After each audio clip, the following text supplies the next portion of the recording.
Mademoiselle, j'aimerais louer une chambre dans votre hôtel. Bien sûr, monsieur, entrez. Faites comme chez vous. Je peux vraiment entrer. Ouais, et monsieur passe sans aucun problème. Mais je suis tout abîmé, sale. Ce n'est pas grave, mon frère. Vous pouvez entrer? Si, merci, mademoiselle. Vous êtes vraiment là pour m'aider. D'accord. Quel hôtel magnifique. Cela fait si longtemps que je ne suis pas entré dans un endroit comme celui-ci.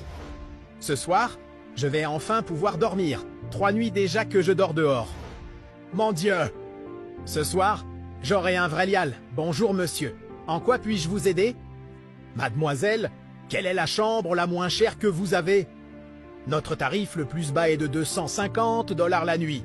200. Mademoiselle, je n'ai pas autant. Je n'ai que $10. Vous n'avez pas une petite chambre à $10? Mes mains matelas par terminées. Je suis désolé, messieurs. La moins chère est à 250. Très bien, mademoiselle. Ce n'est pas grave. Je voulais juste essayer. Mais dites-moi. Pour $10, je pourrais au moins prendre une douche? Je me sens mal. Je veux me laver pour trouver un travail et sortir de cette vie. Monsieur, les gens ne vous laisseront même pas entrer dans une entreprise avec cette apparence.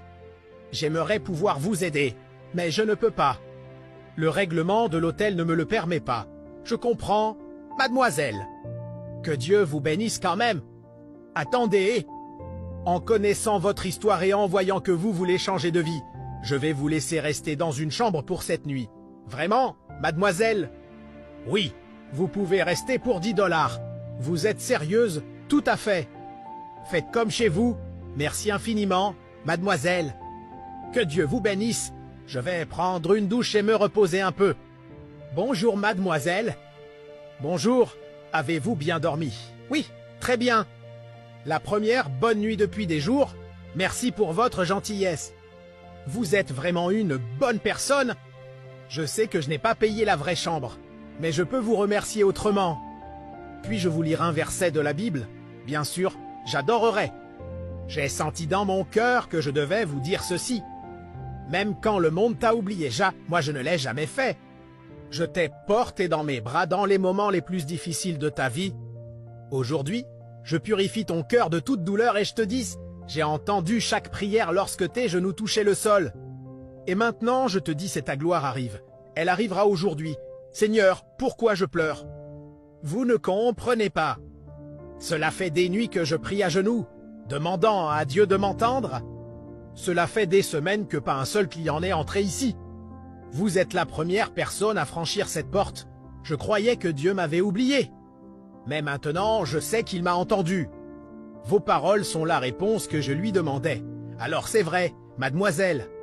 En réalité, je ne suis pas un mendiant. Comment ça? Je suis un entrepreneur hôtelier. Je suis sorti de chez moi hier avec un but précis. J'ai fait une promesse à Dieu, si mes affaires réussissaient, je changerais la vie de quelqu'un. J'ai été dans plus de 20 hôtels, et personne n'a voulu me laisser entrer, vous êtes la seule. Et maintenant je comprends, Dieu vous préparait, il m'a utilisé pour vous bénir.